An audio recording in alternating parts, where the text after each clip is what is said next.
Vamos começar mais um Teaços hoje com a grande convidada Susan Rowland. Olá, Susan. Você está nervosa, Susan? Você está nervosa? Yes. Você quer um chá, uma água, alguma coisa para te acalmar? Yes. I am very English and I would like a cup of tea, but I have some cucumber refreshment.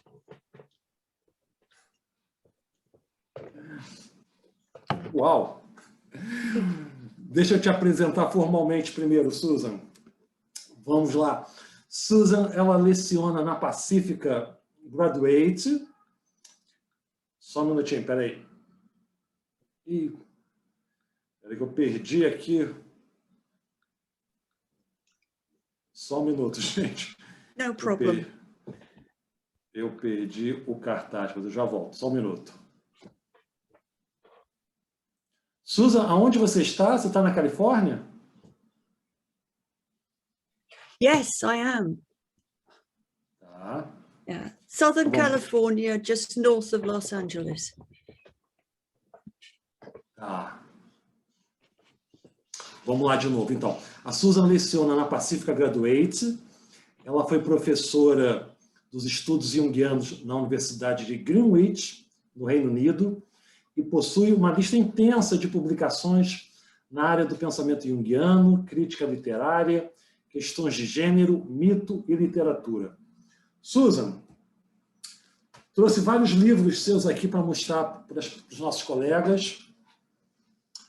Esse é o primeiro livro que eu tive acesso teu. Fiquei muito encantado, recomendo a todos. Jung as a Writer, que também é um belíssimo livro, bem interessante para quem gosta de trabalhar a questão da crítica literária, da literatura com a psicologia junguiana. Passamos por a psique ecocrítica, que eu também deixo como recomendação. Avançamos com Sloth and Goddess, Hestia, Ártemis, Atena e Afrodite, nos romances de ficção feminino. Tá? Todos os livros disponíveis na Amazon. Jung and the Humanities, que também é um ótimo livro da Susan, uma produção muito incessante. Susan, o meu preferido agora. Esse livro, nós ano passado, ou há um ano e meio atrás, nós fizemos um seminário aqui no Brasil sobre ele. E estudamos durante um ano e meio esse texto, e foi bastante importante para nós, muito valioso. Finalmente chegamos no Relembrando Dioniso, né? Que é o tema da palestra da Susan hoje. Tem um último livro, né, Susan? Só que esse eu ainda não tenho, está encomendado, das pesquisas novas. Eu esqueci o nome do seu último livro, mas depois você pode contar para a gente. É um prazer te receber, seja bem-vinda. Você tem um grande público leitor teu aqui no Brasil, eu não sei se você sabia disso, então para nós ter você conosco é uma grande alegria. Fica à vontade, a palavra é sua, tá bom?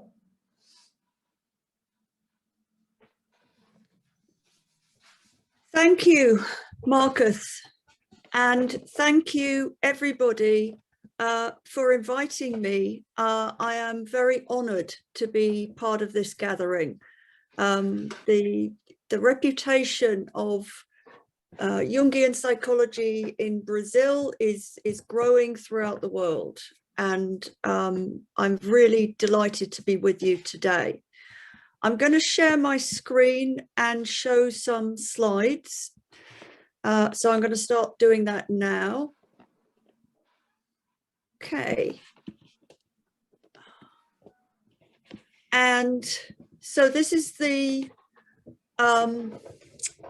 title of my talk, Remembering Dionysus, Jungian Psychology and Transdisciplinarity. And I guess what I want to start with saying is that Dionysus seems to be particularly relevant to this moment in time.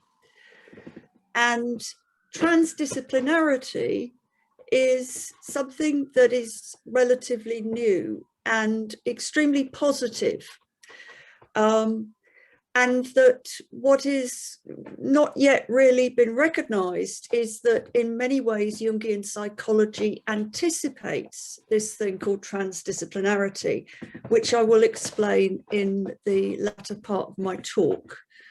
So these are the things I'm going to cover. But let me start by saying that Dionysus is a god from a particular tradition.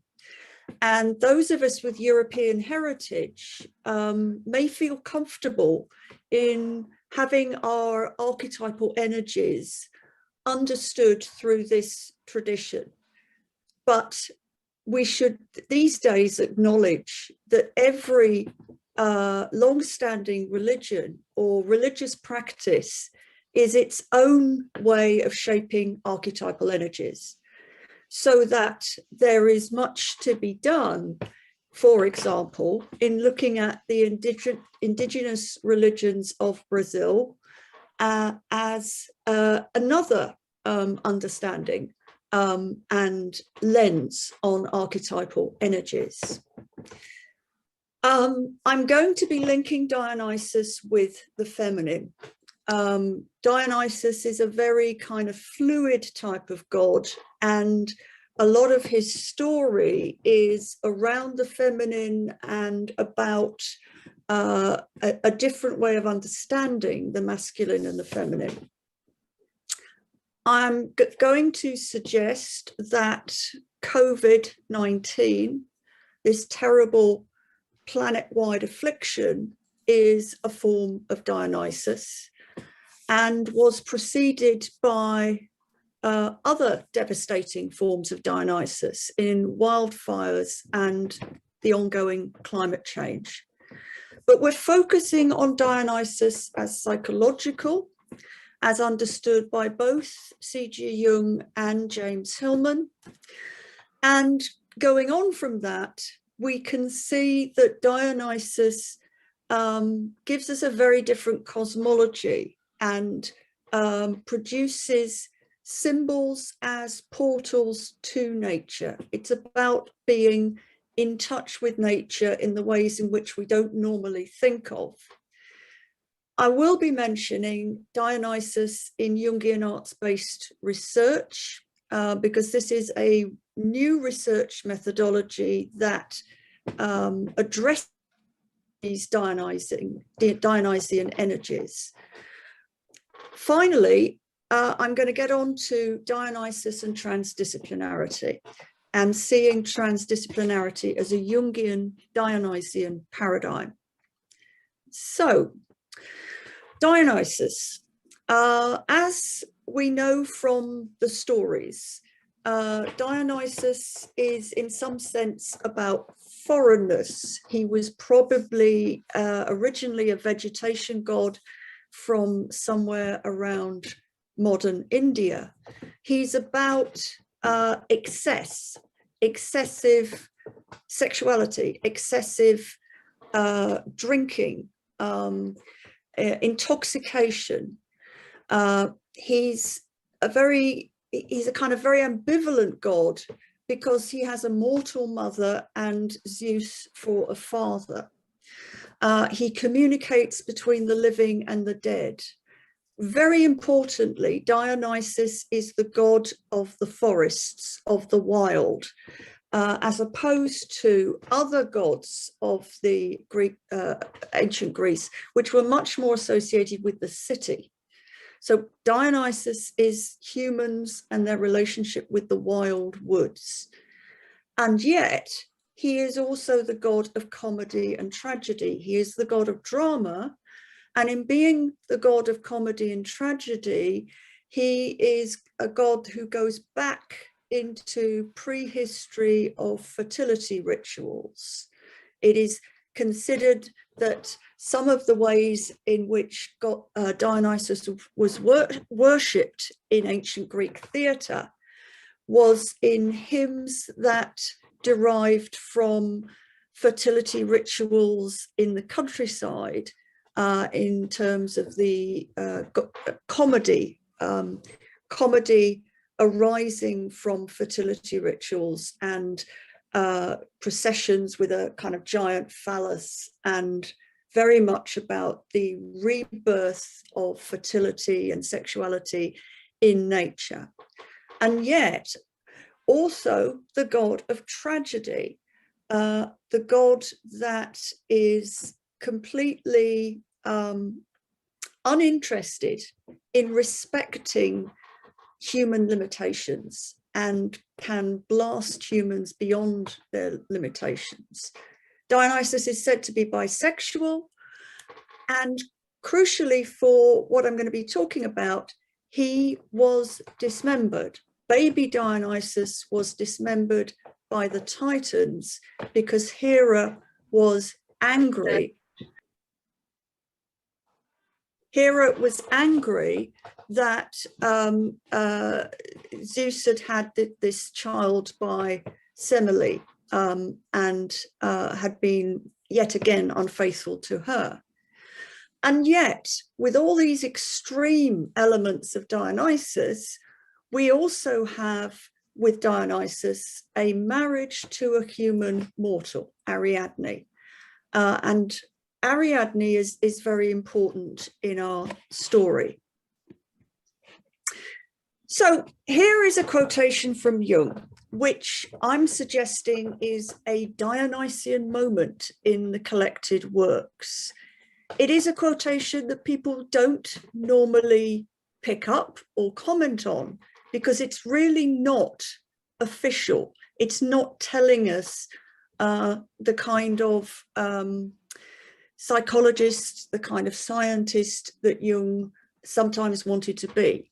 But it's in the collected works, and here it goes. We kept bantams, and bantam cocks are renowned for their singular quarrelsomeness and malice. One of these exceeded all others in savagery, and my mother commissioned the cook to dispatch the malefactor for the Sunday roast.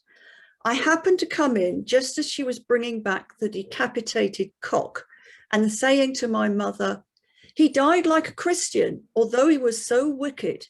He cried out, 'Forgive me,' before I cut off his head, so now he'll go to heaven." My mother answered indignantly, "What nonsense, only human beings go to heaven." The cook retorted in astonishment, "But of course there's a chicken heaven for chickens, just as there's a human heaven for humans." "But only people have an immortal soul and a religion," says my mother, equally astonished. "No, that's not so," replied the cook.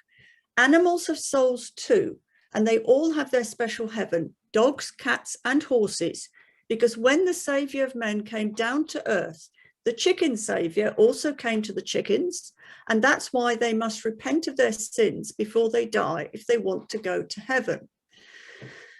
So this is very far from Orthodox Christianity. It is in fact very Dionysian, in the sense that we have here a sense that the divine extends into nature.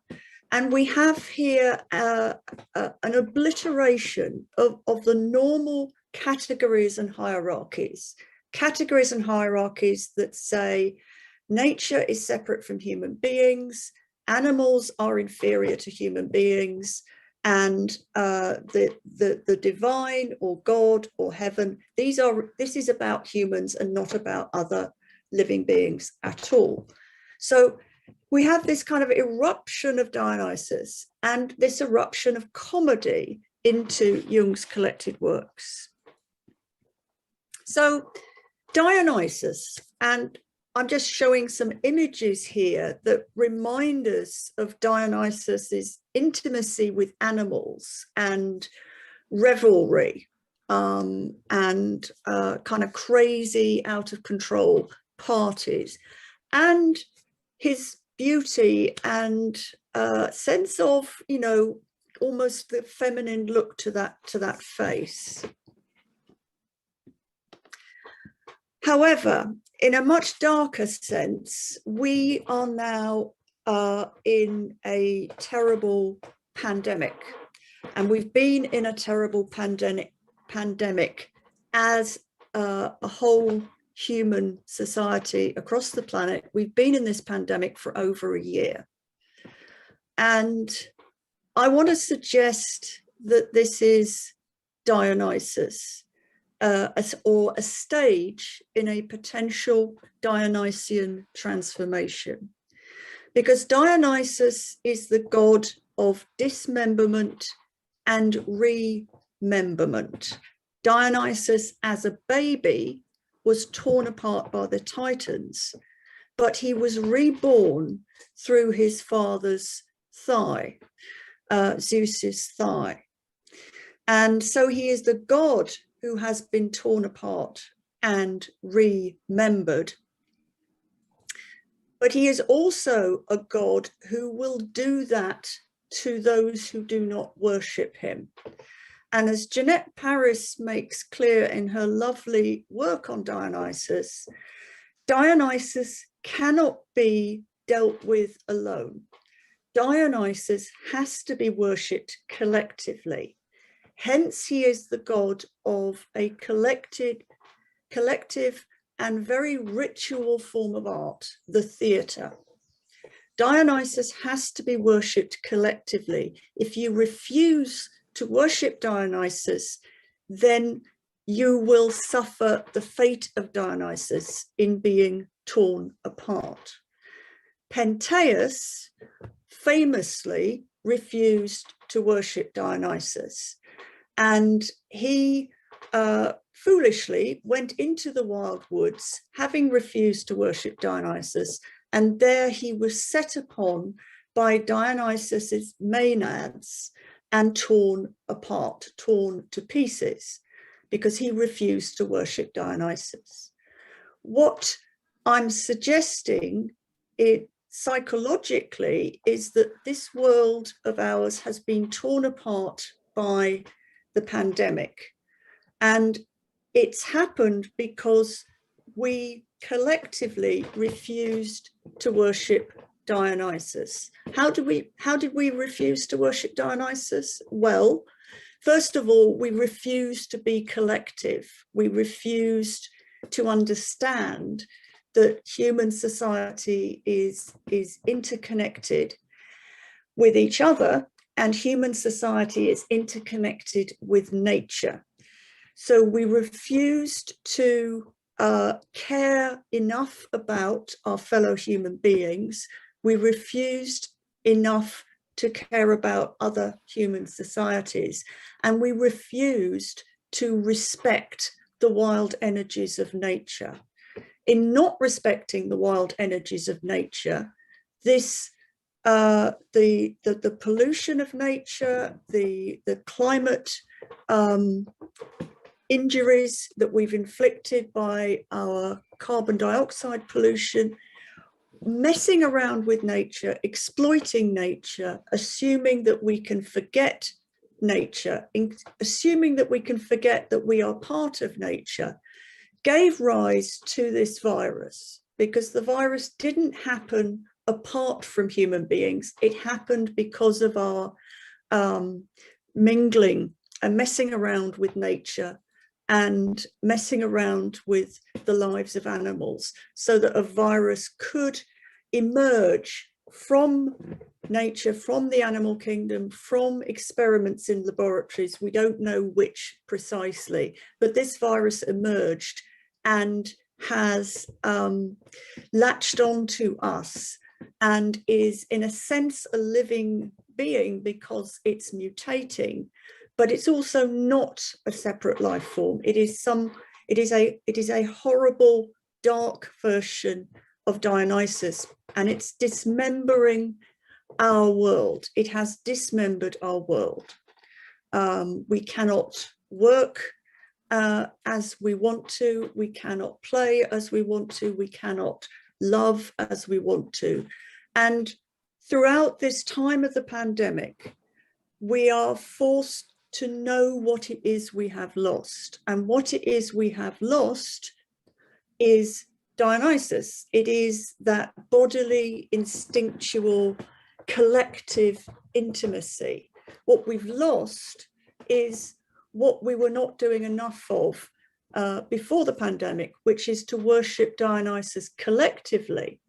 And theatre is a form of worship of Dionysus that is actually much bigger than it sounds, because theatre is what happens when people gather together with a common purpose. So, you know, a political rally is a kind of theatre. A football game is a kind of theatre. A wedding is a kind of theatre.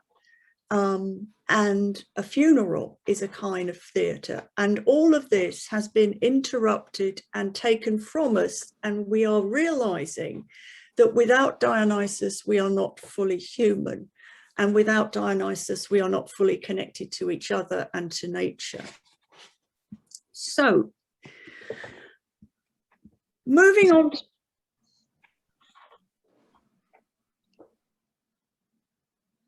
I see.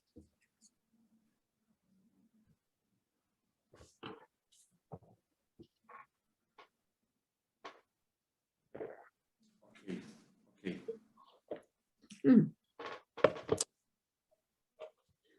Fine. Tell me when to start again. Okay.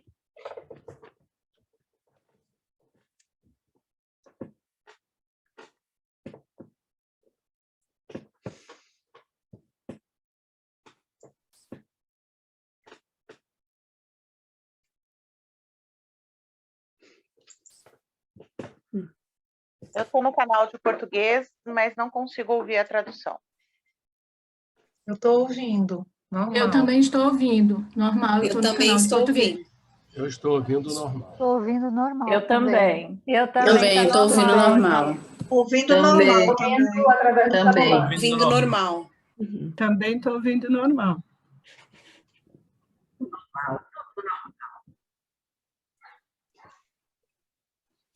Thank you. So let's move on to think of Dionysus even more archetypally.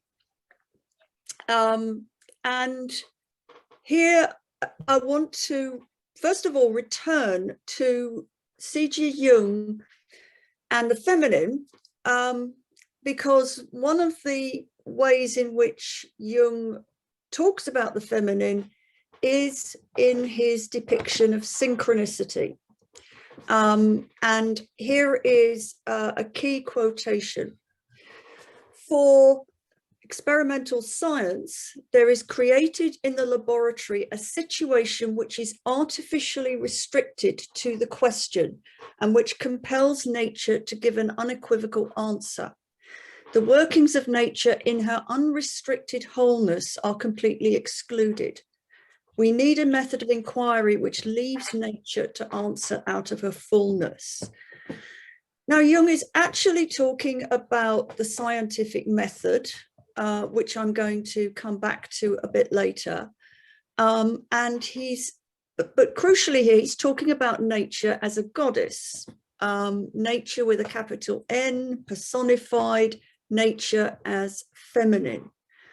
And there is, I think, he is talking about something that can also be called Dionysus, because in synchronicity, there is the meaningful coincidence of something psychic and something in the world, something happening in the world. It is a radical connection between psyche and nature in a way that Western modernity doesn't usually accept, or doesn't usually accept the meaningfulness of it. And this is in relationship to Dionysus, I am suggesting, because one of the ways in which we can think about synchronicities is in terms of what Jung called the symbol. And I'm going to talk a bit more about symbols right now. Well, soon. So James Hillman wrote a lovely, powerful, short essay on Dionysus in Jung's writings. And he points out, he argues that to Jung, Dionysus is all about dismembering and remembering. And that's true. There aren't many references to Dionysus in the collected works. What they are is describing Dionysus as dismembering and remembering as a form of individuation. In individuation, we are torn apart because of the eruption of the shadow, which defeats the ego, defeats consciousness, tears apart our being. And yet, if we can endure that tearing apart, there is the further stage of remembering, putting back together again. But we are not putting back together the original psyche that was so split between conscious and unconscious.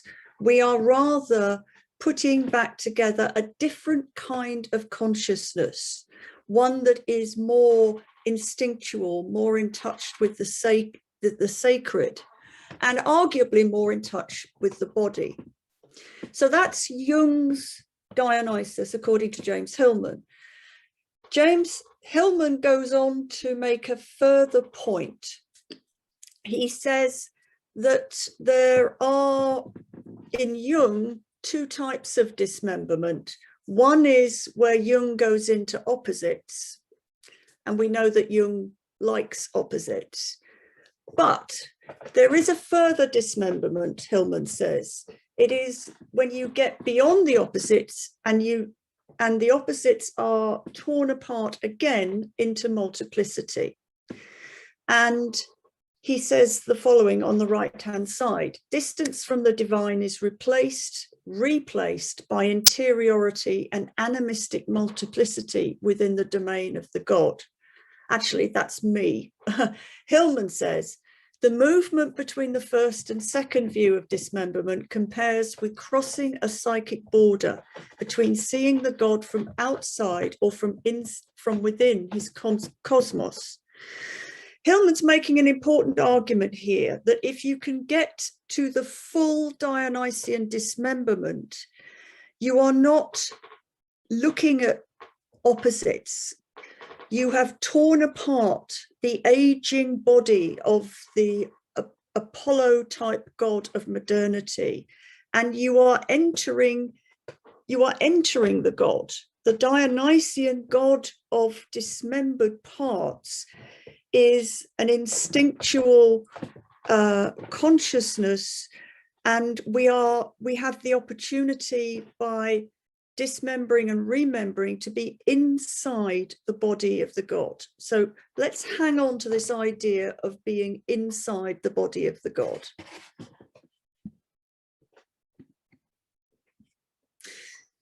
So Hillman says, rather, the crucial experience would be the awareness of the parts as parts. So this is remembering, putting back the bits of the body, putting back the body's members. And of course, it's remembering in a bodily sense, but also remembering in a memory sense. And that the new remembered consciousness is a different consciousness from the old consciousness of modernity. It's a different consciousness because it's a consciousness of parts as parts. Instead of putting the body back into this one thing, this monotheistic God, you actually have the parts of the body of the God. What Hillman is doing, of course, is making an argument to move from Jung's monotheistic psyche with the self archetype to his own preferred polytheistic psyche with the multiple archetypes and multiple gods. Here it's understood through Dionysus that the new consciousness is an awareness of the parts as parts, distinct from each other, dismembered, each with its own light, a state in which the body becomes conscious of itself as a composite of differences. The scintillae and fish's eyes of which Jung speaks may be experienced as embedded in physical expressions. The distribution of Dionysus through matter may be compared with the distribution of consciousness through members, organs, and zones. What we're seeing here is a new consciousness where we are not separate from nature. We are back into a more animistic communion with nature and with each other. We're not assuming that everything is all joined up into one thing, but we are not wholly separate. We are one part in a body of many parts, and this body of many parts includes animals, includes mountains, includes the stars, includes other people. So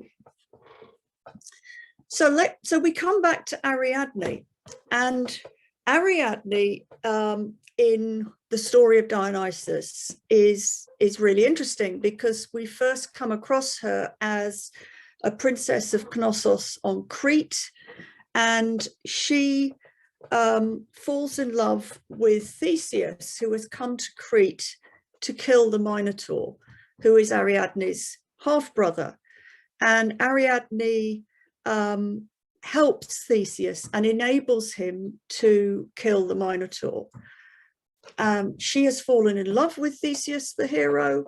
She goes off with him, but Theseus does not follow through on his promises.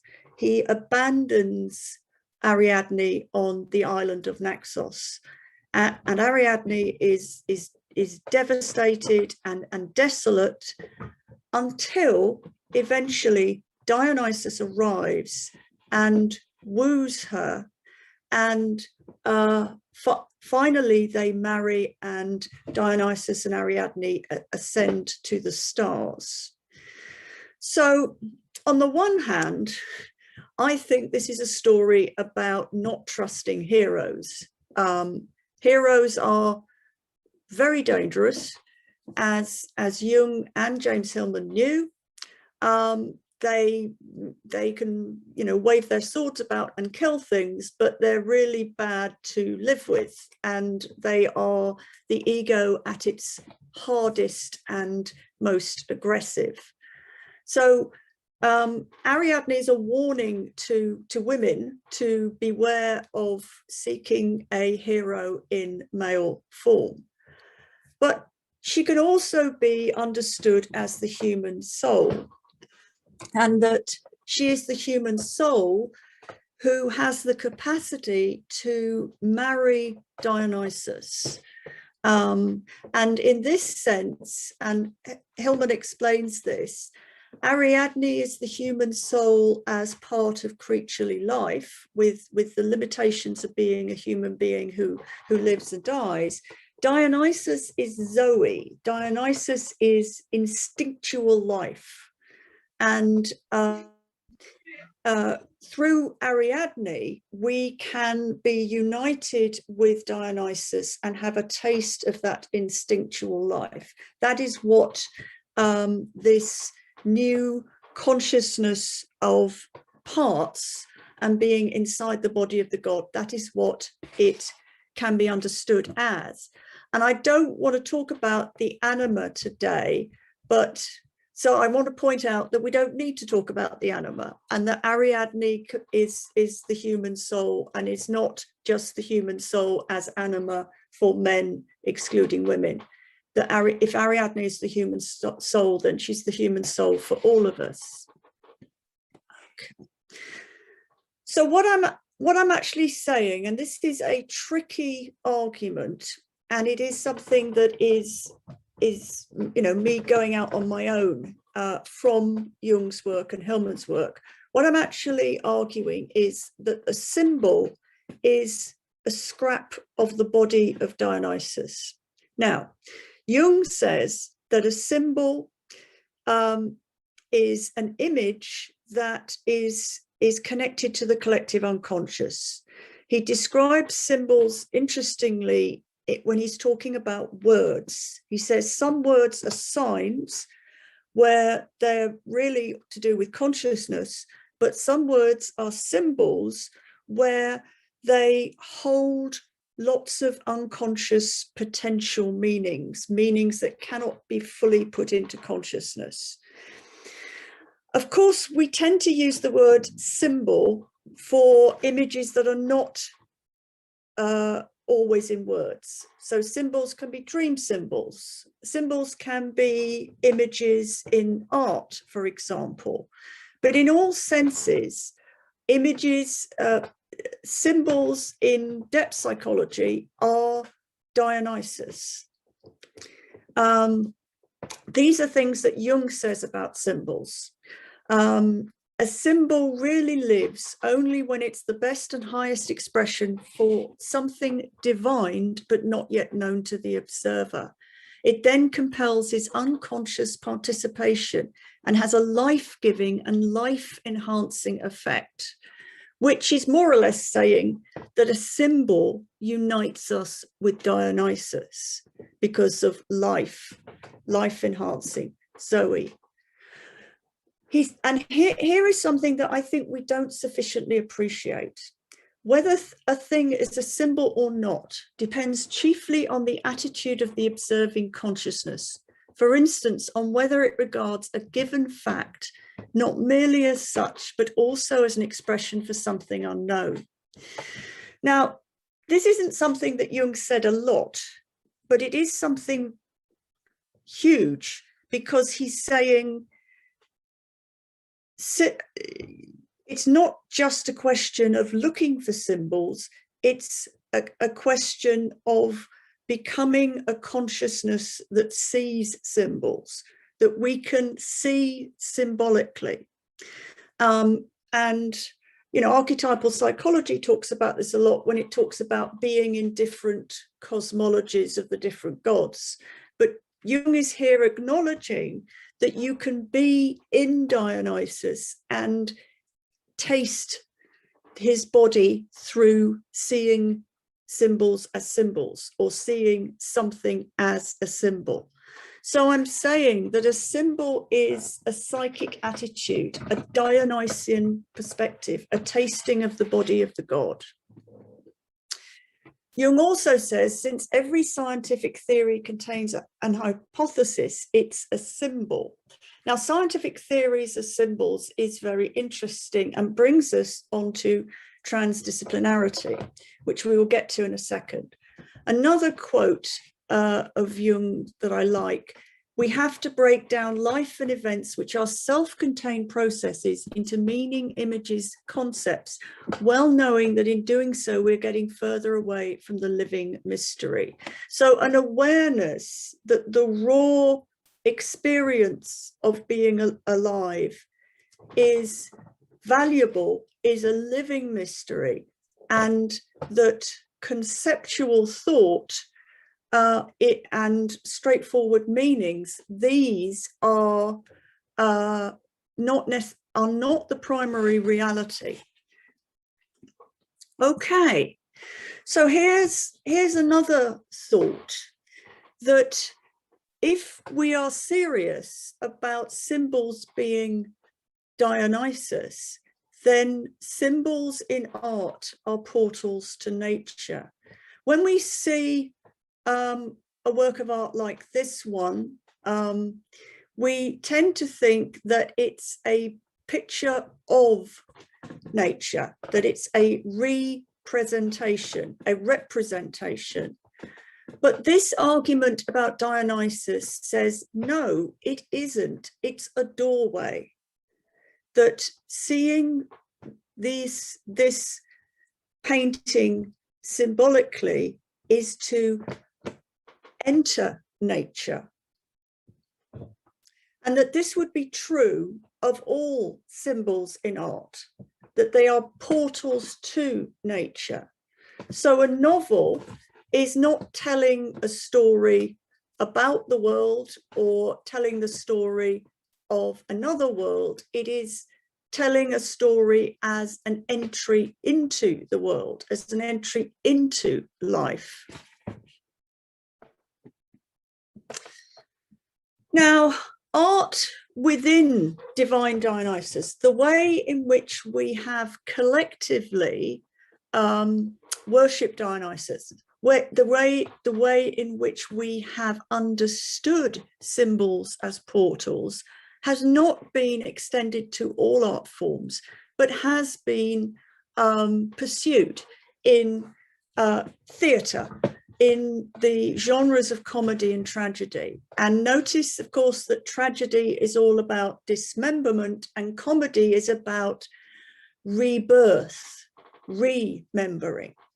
Mummers plays are kind of very ancient ritual fertility plays found in the UK. Mystery plays, the early Christian plays where the Bible was done as theatre.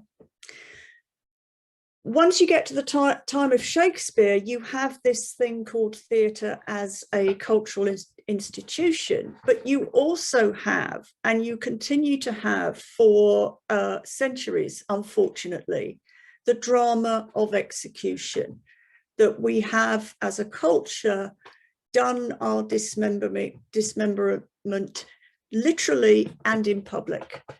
Community theatre, activist art. And here I'm going to mention a new thing I'm presenting on, and that is Jungian arts-based research, because Jungian arts-based research is being Dionysian with art and being Dionysian as a way of making new knowledge in the academy. I won't go into it now, but I will show you the book. So Jungian arts-based research is me putting together Jungian psychology with its essential understanding of the psychic image and a movement in the academy, in universities, around arts-based research, a revival of art as a way of making new academic knowledge. And of course, this revival of art making new academic knowledge is a revival of very ancient ideas about art, not least Dionysian ideas about art. And these things, Jungian psychology and arts-based research, have not really met. And so I bring them together in this book. And within the book by Joel Weishaus, we have a complete Jungian arts-based research project on the nuclear industry of New Mexico. Crucially, Jungian arts-based research is a transdisciplinary research methodology. And this book that I'm mentioning here, From Modernity to Postmodernity by Basarab Niculescu, this is what I recommend to understand transdisciplinarity, which we're getting onto. But finally, I just want to remind everybody that I'm arguing that Dionysus can be found in reading and writing. That if we have a symbolic attitude, and Jung's active imagination is an example of this, and active imagination can be absorbed into reading, then we have an entry into Dionysian consciousness through reading. And that this also can be linked to alchemy. Let us not forget Jung's Red Book is a profoundly Dionysian text, because in it he tears apart his conscious world in his psychological distress. He is torn apart, and he remembers it in discovering symbols and discovering that through symbols he can reconcile eros and logos.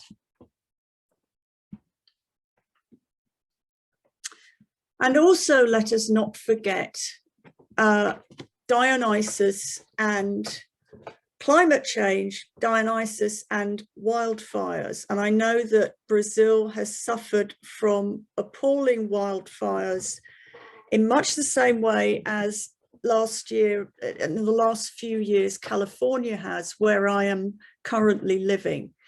The picture on the left is a picture a few months after a wildfire very close to where I live. And you can see that there is a regeneration going on. And that I'm suggesting that because we have failed to respect our collective being in each other and in nature, that nature is Dionysian nature is tearing us apart through things like wildfires and showing us that there is a remembering possible. Again, Dionysus and climate change. If we don't learn to have a relationship with nature collectively, then we are going to suffer the fate of Pentheus. Climate change cannot be fought by one person. Climate change cannot be addressed by one country even. It actually requires us to worship Dionysus collectively, to collectively work together in awe of nature, not just exploiting nature. There is also, of course, the political dimension. As you'll be aware, that America had a very dismembering president until the early days of this year. That this president tore apart the country, fostering divisions, dismantling or ignoring the limbs of government, dismembered the world order. You know, this was a president who tried to sabotage NATO, pulled out of the climate accord in Paris, and so on. In the biggest possible stage, this was a dismembering president, and one hopes that we are now beginning as a society to remember what it is that we need to do collectively. And I know that this dismembering type of government is found in all over the world at the moment. In my birth country, the United Kingdom, just pulling out of the European Union is a type of dismemberment, and it's been a disaster. Okay, so I'm going to talk briefly about transdisciplinarity, which is something, I'm talking about the transdisciplinarity that has been proposed by Basarab Nicolescu. And he proposes this framework for rethinking knowledge in a way that I think is enormously exciting and is, in a sense, prefigured in Jungian psychology, and has a myth that Dionysus is the myth of transdisciplinarity. And that isn't something that Nicolescu thought of, but I'm suggesting that there is this mythical dimension, and that if you might say that the archetype of transdisciplinarity is Dionysus, because transdisciplinarity addresses the problem that knowledge has been divided up into different disciplines, that they compete against each other, they don't listen to each other, and that there is a hierarchy of academic disciplines, and that we're in a culture that assumes that some knowledge is more valuable than others, and things like physics, or in another sphere, economics, these are more valuable than the humanities and more valuable than psychology. And there's a problem with a hierarchy of knowledge, because hierarchies of knowledge are connected to hierarchies of power.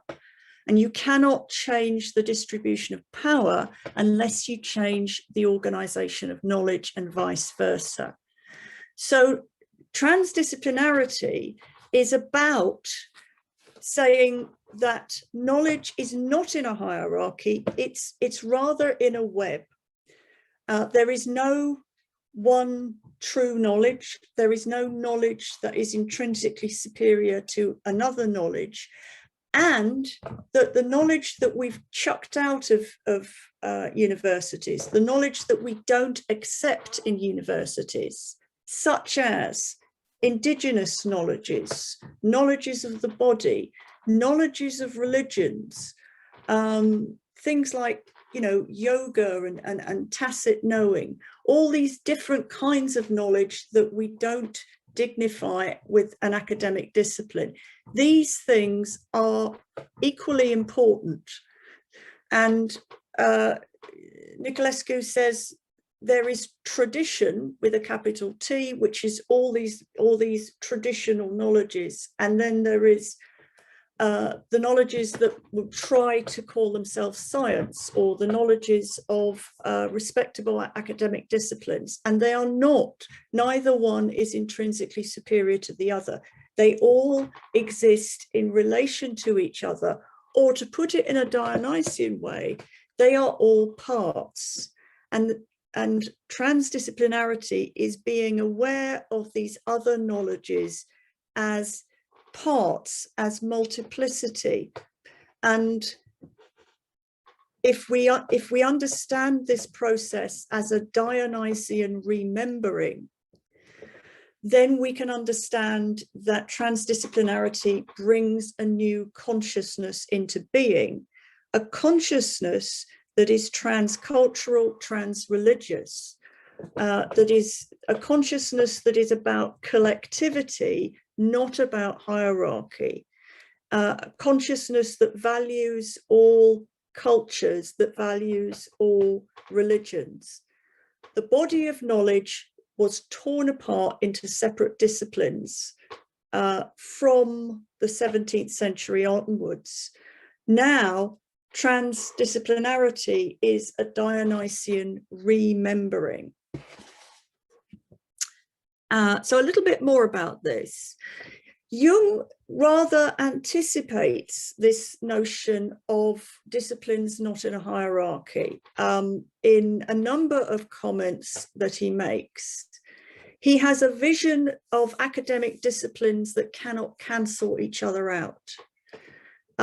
He has a vision of an academic discipline as a part of a never completed whole, because he insists on the mystery, on allowing an unknown in the psyche, which means allowing an unknown in knowledge. And Jung's whole theory of archetypes is offering a unity in diversity and a diversity in unity. And this is what Niculescu says about knowledge, that we need to understand different kinds of knowledge as unified in their diversity and as diverse in their unity. And Niculescu says that symbols are the language of knowledge in transdisciplinarity. He's explicitly saying it is to enter the world of the embodied symbol, that it is to enter, in our terms, Dionysus. And okay, so a little bit of detail here. Transdisciplinarity is challenging the assumption that scientific knowledge of the scientific method is more important knowledge than anything else. And scientists themselves have gone beyond these scientific laws, but the world we live in, the culture we live in, assumes that this is the most important kind of knowledge, that the universe is governed by mathematical laws, that these laws can be discovered by scientific experiment, that such experiments, if valid, can be perfectly replicated. So this is known as the scientific method, or the ideas behind the scientific method, a method that enacts a radical split between subject and object, or between person and world, or between humans and nature.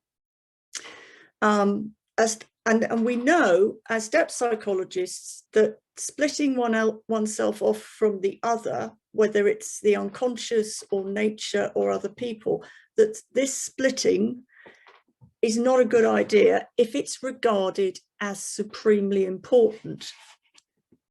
So these are the principles of transdisciplinarity, which take knowledge into Dionysus.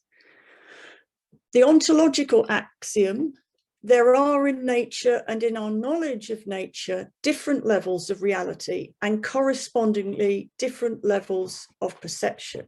So we have to accept multiple levels of reality. The logical axiom: the passage from one level of reality to another is ensured by the logic of the included middle. That sounds very dry, but what it actually means is symbols join subject and object.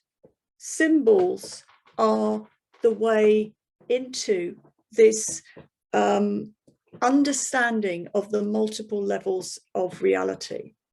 And the complexity axiom, the structure of the totality of levels of reality or perception, is a complex structure. Every level is what it is because all levels exist at the same time. Complexity theory, that I'm sure many of you are aware of, this is complexity theory taken into the world of knowledge, that knowledge is a complex adaptive system, that it is too complex to map in a linear way. It does not work in a cause and effect way. And from the processes of these too complex to map interactions, new things emerge.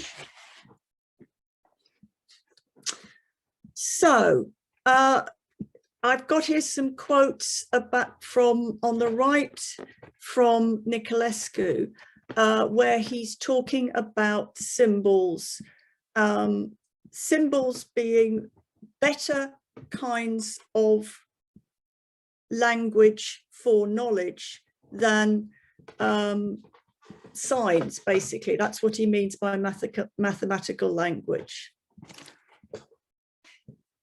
Okay. So here we're seeing that Dionysus and transdisciplinarity have come together. What is needed is a vision, structure, or image to sustain the radical, dismembered openness of this kind of transdisciplinary future. Transdisciplinarity involves a radically open to mystery, open to newness, open to new things emerging, and non-hierarchical understanding of the world and each other. For transdisciplinarity, a big picture is not only possible, but vitally necessary, even if it will never be formulated as a closed theory. This does not mean the emergence of a unique planetary culture and of a unique planetary religion, but of a new transcultural and transreligious attitude. And by transcultural and transreligious, he means symbolic attitude. So I'm suggesting an understanding of transdisciplinarity as embracing Jung and Hillman's vision of dismembered Dionysus. It is not a new religion, rather it is a way to become conscious of the return of feminine Earth Mother potential sorely needed. And transdisciplinary knowing is written in Dionysian symbols. If transdisciplinarity has a story, a history in Dionysian dismemberment and marriage to Ariadne, then the divine fragments, those bits of different realities in the discipline, have their being in what Jung calls symbols. In fact, the marriage of Ariadne and Dionysus is incarnated in symbols. Disciplines in Niculescu's Transdisciplinarity are written in Jungian symbols because their language has to remain open to the living mystery. Disciplinary language becomes symbolic language because to follow any discipline in a transdisciplinary and Dionysian way requires a symbolic attitude. Okay, and that's it.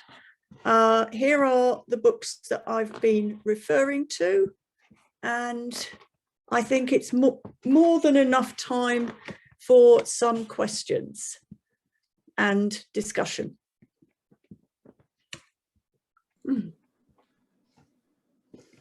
Obrigado, Susan.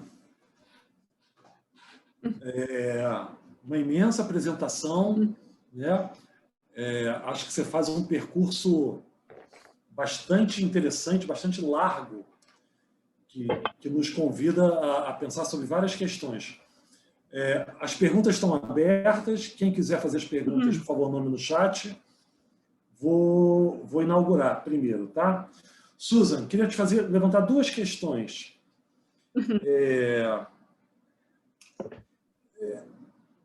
A gente pode chamar essa transdisciplinariedade dionisíaca como um dos nomes da pós-modernidade ou do pós-modernismo? Você diria que são categorias que se relacionam, que dialogam ou não? Essa é uma primeira pergunta, né? Que se desdobra em outra no sentido de pensar: pode o pensamento junguiano ser considerado uma prática pós-moderna? Dentro da comunidade junguiana, isso não é exatamente um consenso. Tudo bem, vamos lá. Yes, it can, but let's think about what that question means. In the sense that postmodernism is a set of ideas, sometimes contradictory, that has arisen from philosophy, cultural theory, and then with contributions from politics, etc., etc. If we don't really want to measure this Dionysian transdisciplinarity vision against postmodernism, assuming that postmodernism is more authoritative or more real than Dionysus. I think there is sometimes Jungian psychology suffers from an inferiority complex, and it's because all knowledge suffers from an inferiority complex if it has a difficult relationship with the word science. And Jung was kind of, sometimes was, when Jung criticized science, he was talking about experimental science of the subject-object split, and he wanted to do a science, well, of symbols, basically, where the symbol connects the subject and the object, or to put it another way, the analyst and the client are connected by the symbols and the symbolic language that they exchange. So that was his science, but it wasn't an understanding of science that was widely accepted. So there's this kind of struggle in and around the Jungian world about how authoritative Jungian psychology is. And so we have these ideas, these kind of cross-cultural, cross-disciplinary ideas called postmodernism. And a lot of postmodernism is just depressing. You know, it's about there is this kind of breakup and draining away of reality, draining away of meaning. And, you know, so to look at the Jungian world from the point of view of postmodernism, you know, the Jungians are way too optimistic and cheerful and comic. I really believe that Jung's work is related to comedy in a very powerful way, and that whereas Freud's work is related to tragedy. So let's not assume that somehow postmodernism has a validity that is stronger than what we can argue from within Jungian psychology. So yes, but is my answer to your question. Susan, deixa eu só emendar numa outra para não perder o ponto. Quando a gente fez o nosso grupo brasileiro, a gente usou um termo da mitologia dionisíaca, tiassos, que é a ideia de uma comunidade de almas. E aí eu fico pensando que nesse momento do Covid, a única saída que nós poderíamos ter seria por uma espécie de reforço das coletividades, reforço da ideia de grupo. Mas o que a gente tem assistido, tanto aqui no Brasil, mas me parece que também no mundo, ainda são os individualismos prevalecendo. É possível recuperar uma sensação de coletividade, de grupo, uma ética do todo, ao invés dos individualismos? O que você pensa sobre? Well, I think that's something I wanted to touch on in my talk, that COVID-19 doesn't give us many choices, and to survive it, we have to be as collective as we can be. So at the moment, we are, you know, there are vaccines and we're being vaccinated, and there are vaccines because, you know, collective group of people produced it and tested it. People took risks by being in test groups. And we know that this virus will not go away unless a sufficient number of people are vaccinated. So all the time, we're kind of faced with this issue, COVID-19. We can't deal with it as individuals. It doesn't treat us as individuals. The more people it has, the more likely it will become more and more deadly. And the more people who are vaccinated, the more likely we'll be able to get close, we'll be able to meet again in person and have a Dionysian ritual of celebration, as opposed to where we are now as a kind of Dionysian tearing apart of our world, and a discovery that so much we value about being alive isn't being on our own in a room, it's being with other people. And you know, everybody on the planet has been forced to understand that, and that we can't be with other people unless we really change our thinking about the relationship of the individual to the collective. Yeah. Perfeito. Obrigado, Susan. Vamos lá. Ida, contigo, amiga. Olá, Susan, muito obrigada por essa palestra incrível, muitas coisas aqui na cabeça. Eu queria te perguntar se esse modelo de remembrar e relembrar, né, é suficiente para esse novo mundo que está em transição, né? Quer dizer, que outros deuses nós teríamos que convocar para pensar, né, além de Dionísio? Porque quando eu escuto, eu já tinha ouvido a sua palestra no Freedom, e eu fiquei pensando que esse modelo, ele não é totalmente novo, né? Quer dizer, nós já tivemos um estágio mais animista, nós já tivemos um estágio mais comunitário, então esse relembrar me faz pensar sobre o passado. O que nós pensamos para frente, né? Que outros deuses, ou que outros modelos? Obrigada.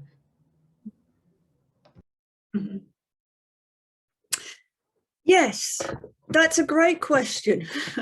And I would, like any great question, it is bigger than I can possibly answer, and that you and people here right now will have answers on this and will contribute, I hope. I think on the one hand, as I said at the very beginning, we shouldn't concretize these gods. We shouldn't say Dionysus when only a small part of the planet has a history of Dionysus. That it is about, you know, the transdisciplinarity attitude to religion is to be trans-religious, that we have to be respecting all the different religions and all the different gods within any one religion as parts. So there will be other archetypal forms, there will be other archetypal patterns, and different places in the world will find the need for different archetypal patterns. I am suggesting that COVID-19 and climate change are whole planet problems. And in that sense, we might want to try and look at those problems through the lens of particular archetypal patterns that are about collectivity. And Dionysus is about collectivity in a way all the Olympian gods had that dimension, but we've tended to forget that. So even Hestia, for example, again, another neglected god, the guardian of the hearth and the home, feminine, god of interiority. But she was also the guardian of the hearth, the home of the city, the home of the group, and she was the earth's home. So even she, whom we think of as being my family, my home, my individual life, even she was about the earth as home. So perhaps it is, the world has lost so much of this archetypal understanding in the way in which, and of course I am wildly generalizing, but the way in which religions have become ways of separating people and not ways of connecting people. So perhaps what depth psychologists can do is to, share and work with, share the sense that archetypal patterns are complex and flexible and connected to each other, and that, the gods of one place may look differently to the gods of another place, but we do have a collective unconscious, and we can live with other gods as well as the ones that we've been brought up with. I hope that is some answer to your question.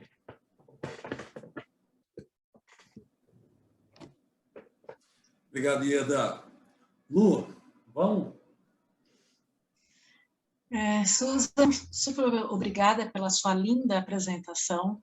Foi linda a sua apresentação. Eu sou sua fã, desde que eu comecei a estudar no grupo do Marcos, o livro do Feminismo, lá do Jung, né, que você escreveu. Adoro ler e te ouvir, foi incrível. Eu fiz algumas reflexões enquanto você falava que eu queria compartilhar e queria saber sua opinião, para ver se eu estou numa linha de raciocínio possível. Voltando ainda à história da causa da pandemia como uma recusa do coletivo, né? Nós recusamos o coletivo, isso pode ter causado a pandemia, né? Eu lembrei do texto do Rowland, da loucura cor-de-rosa, né? Que a pornografia pode ser uma revolta de Afrodite. Eu fiquei pensando se a pandemia, nesse sentido, pode ser uma revolta de Dioniso. Né? Mas, por outro lado, eu sempre refleti que a pandemia não vem para nos ensinar nada. Eu acho que a pandemia existe, né? A natureza está pouco se importando com os seres humanos, né? Eles não vêm a serviço de nada, né? Então, essa é uma reflexão que eu gostaria que você comentasse, né? Como é que a gente pode compor essas coisas. E ainda no coletivo, e ainda na pandemia, tem uma palavra que eu tenho usado muito desde que a pandemia começou, que a gente precisa encontrar brechas de sobrevivência na pandemia, né? E aí eu queria conversar um pouco com você, o que poderiam ser as brechas de sobrevivência na pandemia? Porque a gente está numa espera de voltar a viver no coletivo. Como é que a gente pode viver essas brechas dentro da pandemia, sem o corpo, sem o coletivo?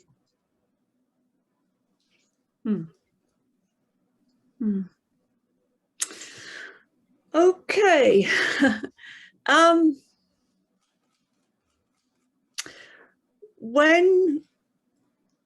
Before the pandemic became a pandemic, it was a problem of a virus in China. And countries like the United Kingdom said, oh no, no problem, not coming here. And they were wrong. And similarly, the President of the United States assumed that it was going to be no problem, it wouldn't happen, and all the rest of it. So the first thing about the pandemic is that it became a pandemic. It became all over the world. And yes, we can say the virus doesn't strike us as a particularly sophisticated enemy, but we have had to learn from it. Because if we didn't learn from it, you know, more people would have died. So we are surviving the pandemic because we are being forced into learning and thinking differently, learning and thinking collectively. I believe that it was hugely important in getting the vaccine that a Chinese scientist discovered the DNA of COVID-19, and he put it on the internet so that scientists all around the world could see this DNA sequencing. And this was, you know, this was different. This was not about here's how I make money or here's what my government wants. It was, you know, we are threatened with a lot of people dying, and here is something I can do, and I'm offering it to everybody. So I do think that, I think we are learning from the pandemic. I think we can see in our news, in our politics, a great deal of resistance to learning from the pandemic. But you can see in the events of the last year how politicians have said, we're not going to do this, it's going to be like this, it's going to be like this, and then they have been wrong, and they have been forced to learn the limitations of their power. And that hasn't necessarily worked terribly well. It hasn't necessarily made the politicians better people. But certainly there has been a learning out there in the people that we are thinking differently about how we need to respond to each other and to the world. As to whether there is an intelligence in nature, it's a very interesting question.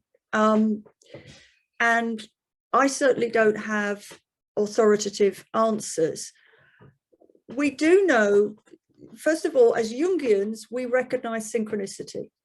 And synchronicity suggests that there is some form of intelligence out there, that there is some form of intelligence that is not solely located in the human psyche, that there is this intelligent, empathetic, meaningful connection with the world that includes nature. There are then, these individual relationships that people have with nature, sometimes with places, sometimes with animals, that suggest something much greater than human intelligence. And then if we are serious about archetypes and we believe in synchronicity, then there are archetypes in nature and there are gods in nature, and that the animistic view of nature as the kind of multiple intelligences, multiple spirits of many different religions, that there is a divine in nature. And Dionysus is another way of saying there is a kind of divine in nature. So I think that the pandemic is encouraging us to stop being shut up in the ego, stop thinking of ourselves as primarily individuals, and seeing ourselves as autonomous but connected parts of a larger entity that includes the sacred and the unknown. I think that's the best I can do, Luciana. Obrigada. Obrigado, Lu. Cláudia Gadotti, por favor, Cláudia.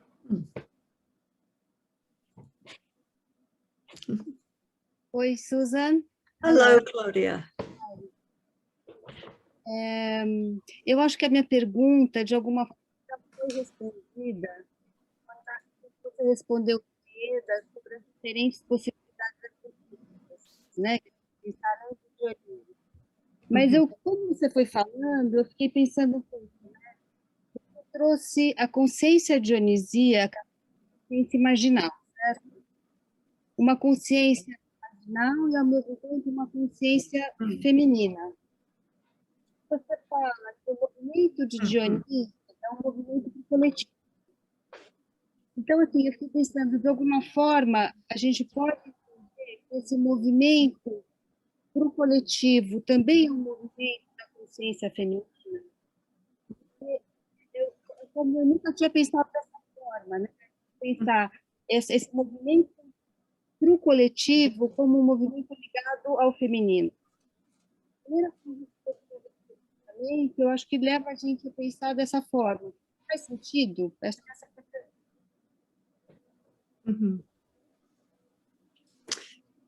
It does make sense. I am reminded by your question of an event that in recent American history, that the day after the inauguration of President Trump, there was a women's march. The inauguration of President Trump was poorly attended, and it was really the occasion of one of his most dramatic lies, that it was well attended, but it was poorly attended. The next day, a million women marched in Washington, and they wore pussy hats. The pink hats that were, of course, representations of the vagina. And part of the inspiration for this march was Trump's admission of sexual assault before the election, that he could grab women by their genitals and get away with it. And the Women's March was joyous. There was no violence, there was no hatred. There was a kind of anger, but it wasn't frightening. And the women were all together. They felt safe, they felt happy. I didn't go, but I have experienced a similar march, and again, it was women, but it was a long time ago. It was in the 1980s in England. I went on a women's demonstration against American nuclear weapons in England. There was a famous American airbase in England called Greenham Common, where American nuclear missiles were. And this was controversial, and because these American nuclear missiles on English soil meant that Russian missiles would be pointed at England. And anyway, we all disagreed with nuclear weapons.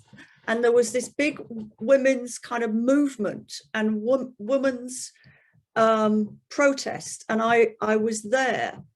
And the energy was amazing. It was so embodied, it was so playful, it was so joyous, it was so loving. People talked to everybody and hugged everybody.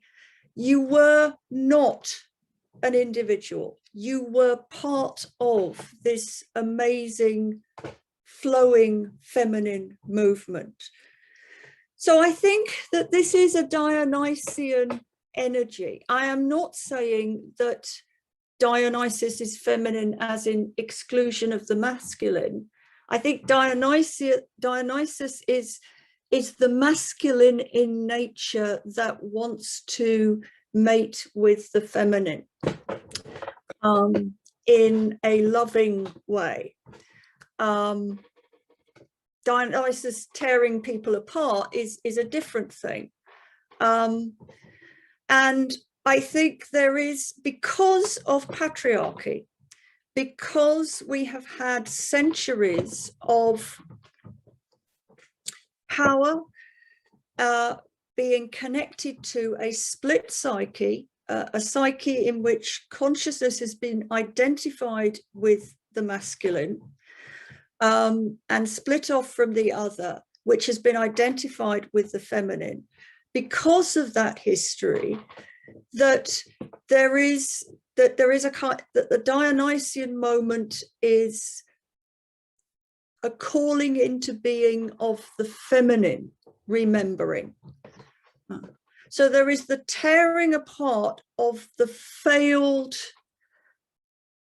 patriarchal understanding of knowledge, and that has excluded so much of the feminine, and that the remembering has to bring the feminine back as something very alive.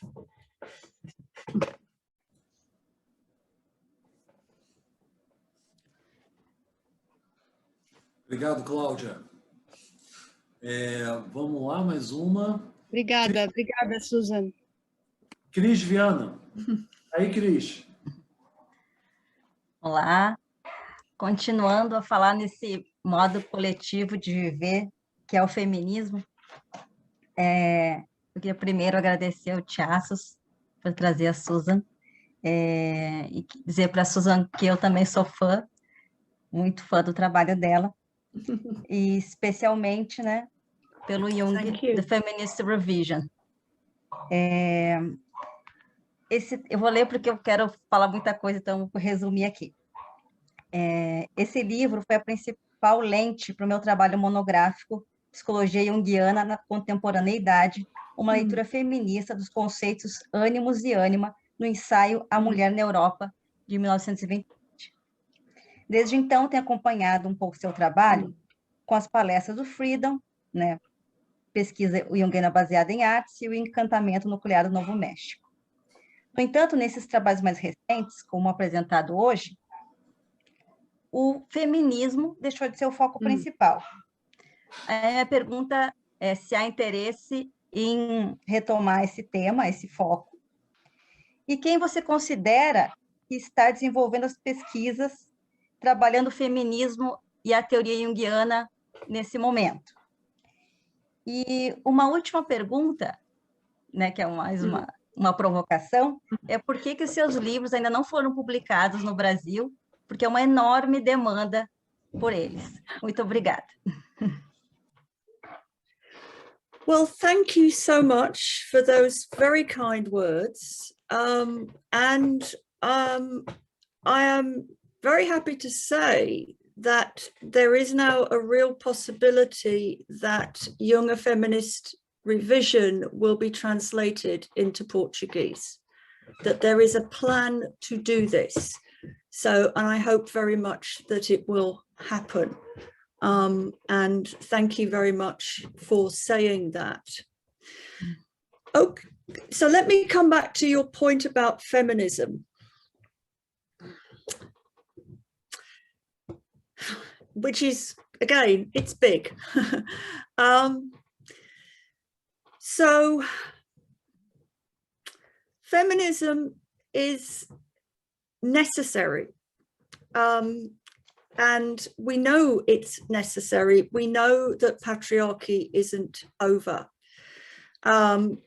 We can, on the one hand, we can say that in the past 30 years, perhaps, that there has been some progress for women, some progress for the feminine, and yet in England, in my country of origin, 2 women every week are killed by a male partner. And that has not changed. You know, that was so 30 years ago, and it was so in 2020. And I am quoting from official statistics. The fact that a woman member of the British Parliament read out all the names of the women who had been killed by a male partner in the last year. She did this recently, and it was over 100. That is perhaps new, but it's not a great achievement of feminism that there is slightly more publicity given to this statistic, but the statistic has not changed. And so feminism has, in a way, it's kind of lost its way, but it certainly hasn't been able to eradicate misogyny in many ways. I don't have an opportunity to speak to the women here today, but I would imagine that most of them have experienced some kind of sexism in their employment and some kind of sexism outside in the world. And mostly we tolerate it. You know, we're educated to tolerate it. And if it's not too bad, then we just put it to one side and it carries on. So I would always call myself a feminist. On the other hand, there was a time in which feminism was very much simpler than it is today. And it was much more a question of women, women assuming that their interests were very much the same. And it was pointed out to the leaders of this feminism, who were white women, were white heterosexual women, that not all women were white and not all women were heterosexual. And also that not all women are abled as opposed to disabled.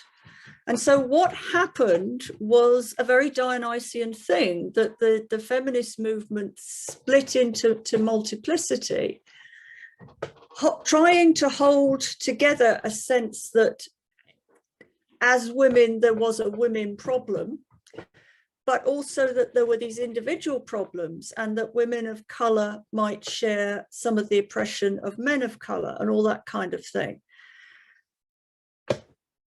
But when we come back to electing a president in a country like America who declares that he can get away with sexual assault, with the persistence of women being assaulted, both outside the home, but also inside the home, it is like many problems of oppression, depressing and hard to think of how to eradicate. To answer the question, I feel that I have written directly what I can say from a feminist perspective in terms of Jungian psychology. I think there are other people, other women, who are able to do more and to speak more on behalf of their generation. And that is only right. I don't know everything important that there is to do with feminism in Jungian psychology, and that's the right attitude to have. My work has, in a sense, culminated in the notion of Jungian arts-based research, because to me, what is most important about Jung is his idea of the intrinsically creative psyche. And that is more important and more astounding, surprising than we think. As Jungians, we're used to the idea that the unconscious is creative, that the unconscious has archetypes that make a huge contribution to meaning making. But in other theories of the world, in other disciplines and in other parts of psychology and in other parts of depth psychology, there is not this sense of intrinsic creativity. Now, intrinsic creativity is empowering and it's about freedom. It means, and I used to say this to my students in London who were doing a literature degree and knew very little psychology, but I would tell them about Jung. And I said, it doesn't matter whatever kind of bad situation you are in. And many of these students, they came from poor families, they had chronic illness, they had very little confidence that they could do a degree. So they were not in a good place. It doesn't matter whatever kind of bad situation you're in and whatever kind of bad situation you've come from, you have in you a force for change, for creativity, for something new that is not determined by anything outside you. So whatever the world does to you, you are not entirely at the mercy of the world, because you have these archetypes within you. So I stuck with Jung when Jung was very unfashionable, is still very unfashionable, because Jung cheers people up. Jung is optimistic. Jung is about recovery and rebirth after the great disaster of the soul. And in that sense, Jung is feminist, because feminism is about recovery and rebirth.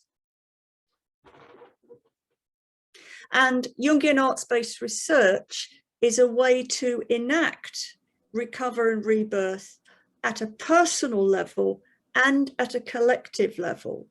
Because what is important about arts-based research is that what comes from it is a work of art that has a collective meaning that is not determined by the individual artist. So it is a way, as I've said before, Jungian arts-based research is a way of doing psychotherapy with the world. It's a way of being Dionysian by taking the therapy into the world through the medium of art.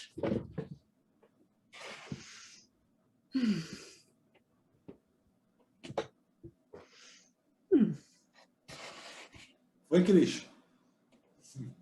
Obrigado. Susan, mais algumas perguntas, tudo bem? Yes, it's fine. Vamos lá. Peraí, deixa eu achar aqui que eu me perdi. Tem a Cássia. Cássia, por favor. Todo mundo consegue me ouvir bem? Sim. Sim. Queria agradecer a Susan, obviamente, por tudo que ela já fez e continua fazendo. Ainda estou tentando formular a pergunta, porque ainda estou tentando formular tudo que você falou até agora, então talvez saia um pouco confuso. Uma das coisas que você comentou agora há pouco foi sobre a questão da vacina, né? Aqui no Brasil, infelizmente, a gente está tendo uma dificuldade gigantesca com a questão da vacina, então a gente está vendo cada vez mais um retardo da possibilidade de voltar a atividades presenciais. E eu fico pensando muito, né, dentro desse contexto virtual que a gente está vivendo, como que é possível fazer um resgate de Dioniso a partir do corpo, não só o corpo simbólico, mas muito do corpo físico, e também essa questão da coletividade, como que a gente consegue resgatar a experiência, né, dionisíaca de corpo e de coletividade dentro desse contexto de pandemia que a gente está vivendo.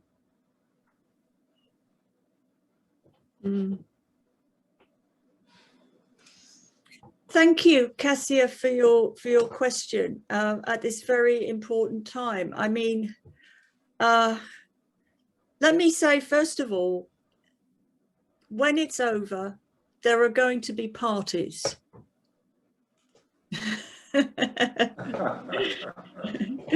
There are going to be parties.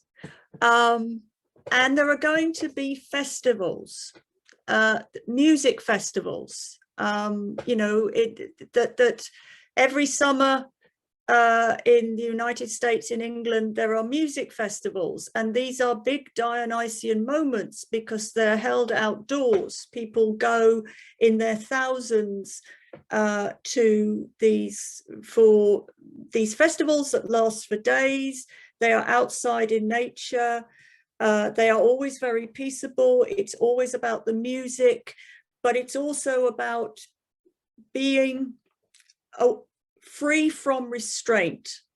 Dancing, music, too much alcohol, some drugs, you know, it's very, very Dionysius in the quite ancient sense of what we imagine the Dionysian rites to have been, and theatre in particular.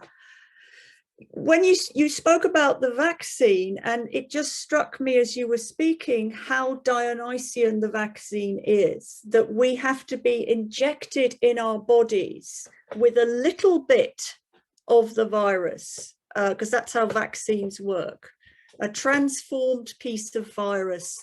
So this God, because the virus is a God in the power it has had to tear apart our world. Not a very nice God, not a very intelligent God, but a living God, because it transforms itself. It's trying very hard to keep its grip on us. And what we are doing is we are transforming bits of this God and injecting it in everybody, so that, and we know that we have to, there has to be lots of people injected for us to be safe. It's not about an individual being saved from the virus. Okay, yes. So here we are, virtually, together virtually. And it doesn't feel very satisfactory. It would be so much more exciting if we were all in the same room, if by now we were sharing glasses of wine, and after we finish talking, we can dance. The Jungians should dance, because, you know, that's really, somehow that's very true to who we are and what we do, and we can't do that. On the other hand,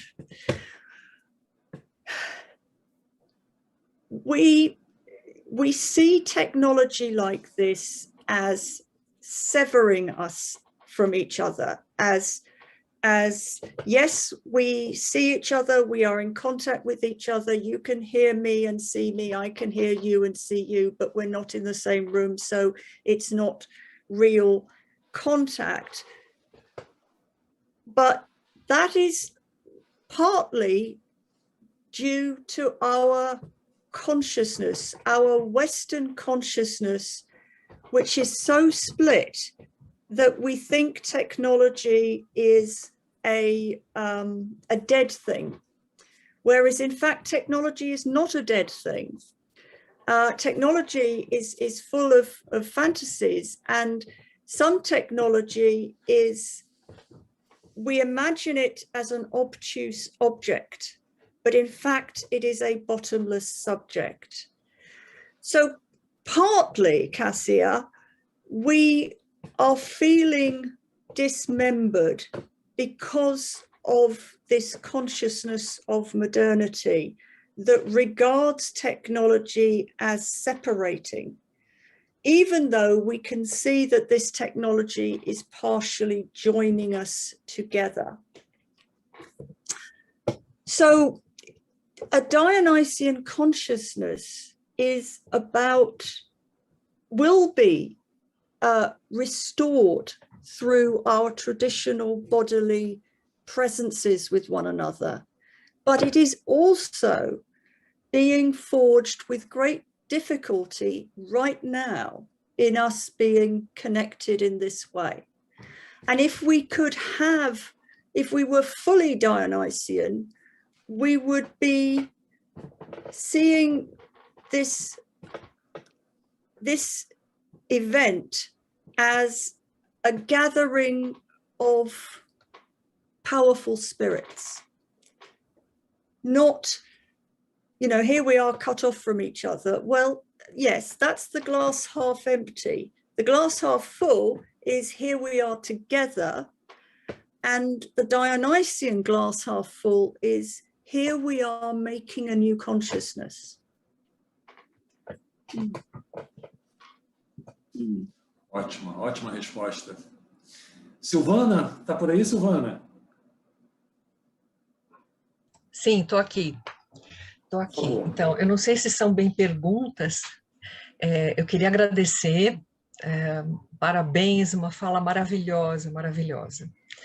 Eu queria comentar que enquanto você apresentava, eu lembrei de duas coisas, e não sei se serão bem questões, mas eu lembrei a partir de uma outra visão, inclusive até uma visão mais antiga, mais dentro do meio junguiano, né, assim, mais de uma outra época, mas do livro do Return of the Goddess, do Retorno da Deusa, do Whitmont, que fala justamente do Dioniso e da deusa escura. E me vem assim que nós estamos vivendo exatamente esse momento, né, da deusa da morte, né, da deusa da Ereshkigal, da Inanna, desse lado da morte, né, desse mundo inferior, e do Dioniso, que ele também traz, né, e ele, enfim, acho que foi assim, juntou para mim isso. Eu não sei se você poderia comentar alguma coisa a esse respeito, né, uma outra visão, um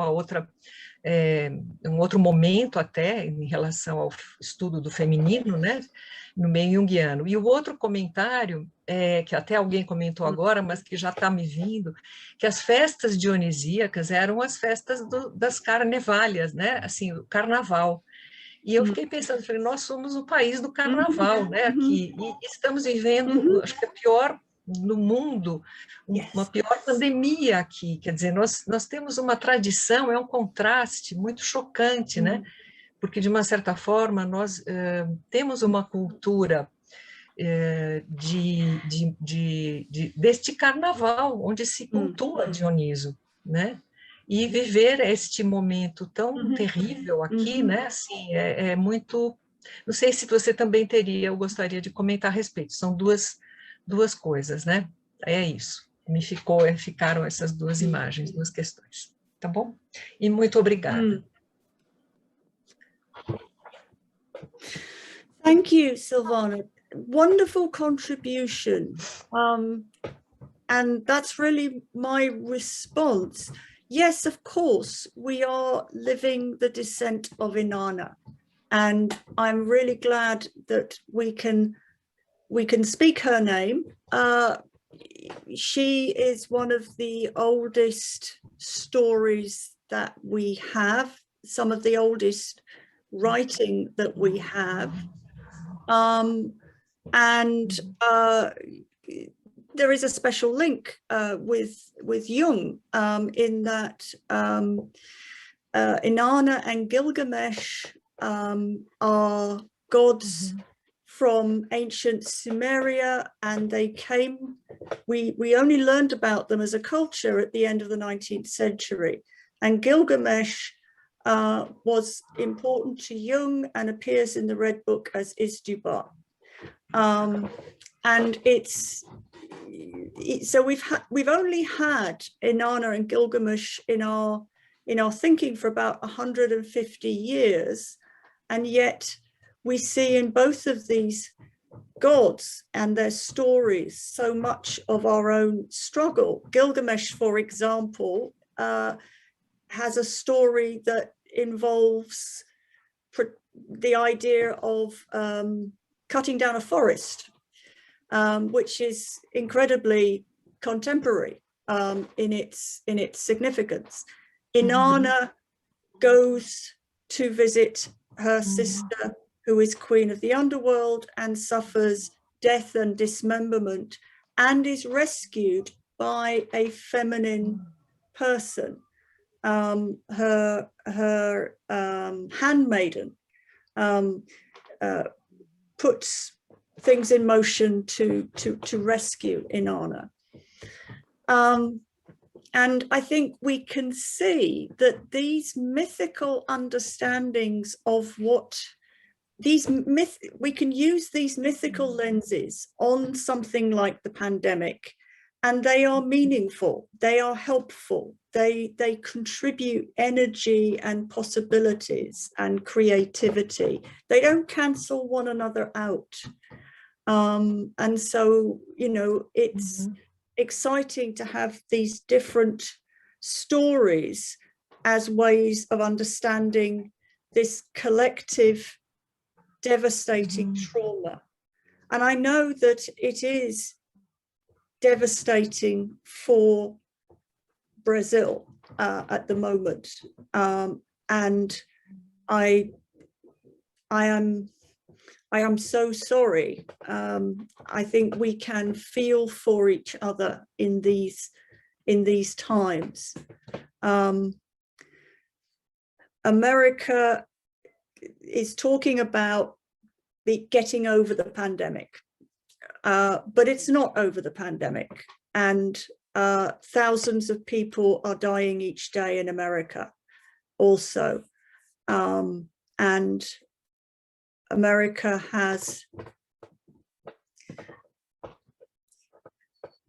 is not fully wanting to see how bad it still is, and how the dangers of saying it is over when it's not over. And Brazil, yes, Brazil is of course the place of the carnival, the Dionysian festival. And there are carnivals all over the world. There is even one in England, believe it or not, called the Notting Hill Carnival at the end of August in London. And not being able to have the carnival is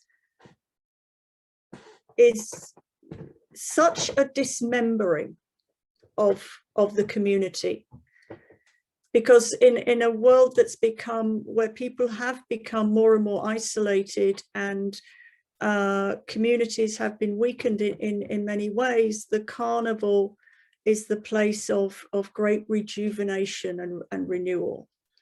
And we need the carnivals back.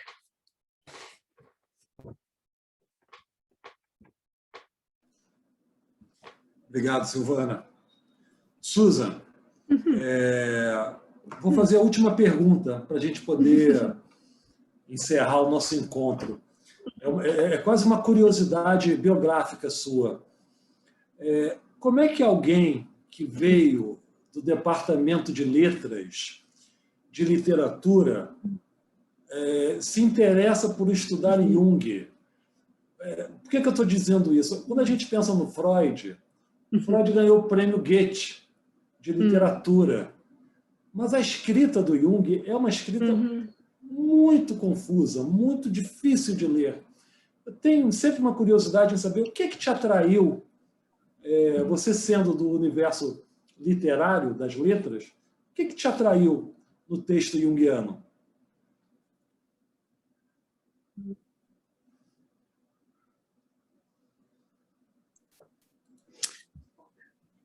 It's a very good question. So let me not hold people up. Like many people, I came to Jung because of religion. My mother became an evangelical Christian, and very extreme. And if we didn't follow her, we were going to go to hell. And I could not follow her into that religious vision. And yet religion is part of being alive. So a friend at university gave me Memories, Dreams, Reflections, and it made a lot of sense. In terms of literature,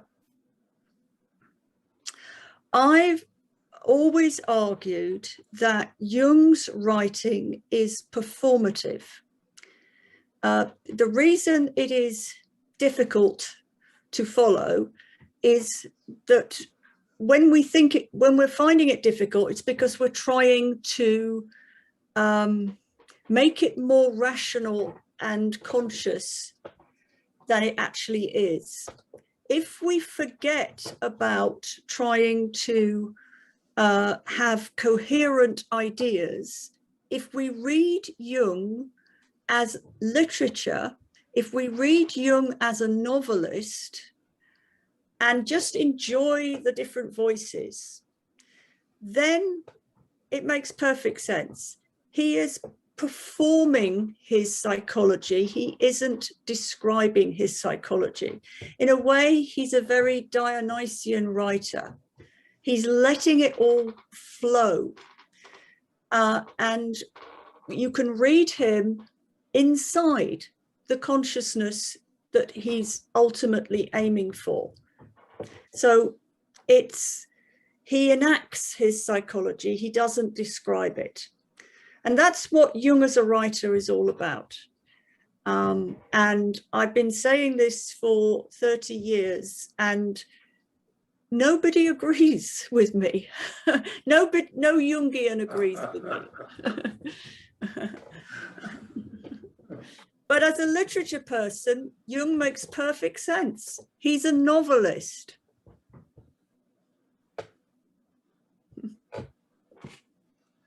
E Jung está do lado do Joyce, então, você acha uma literatura... Yes, yes, absolutely, absolutely. Eu juro que você ia dizer não.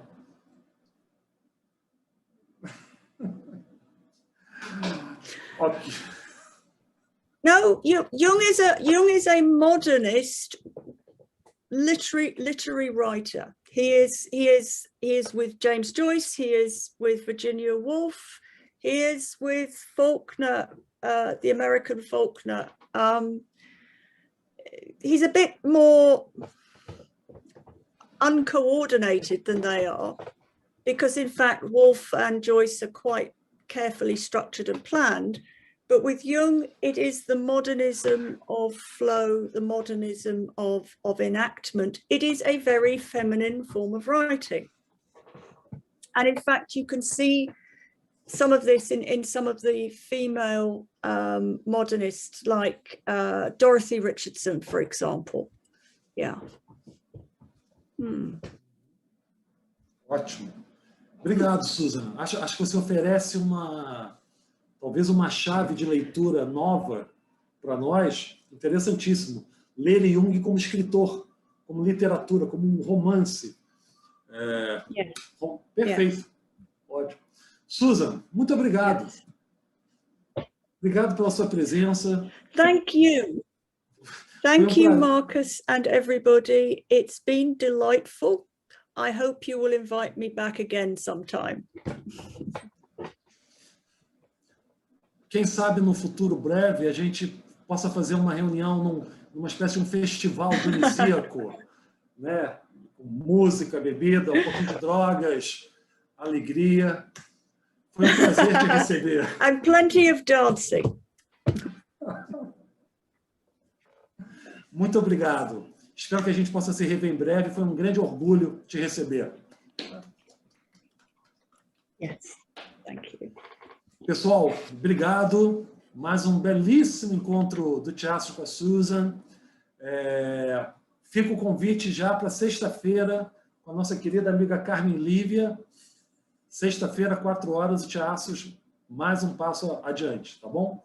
Bom final de semana. Susan, você já foi vacinada? Cadê ela? Saiu? Já saiu. Já saiu, então tá bom.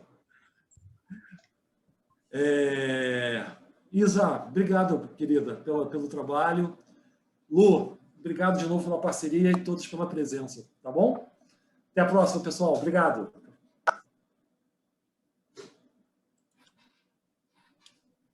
Beijo.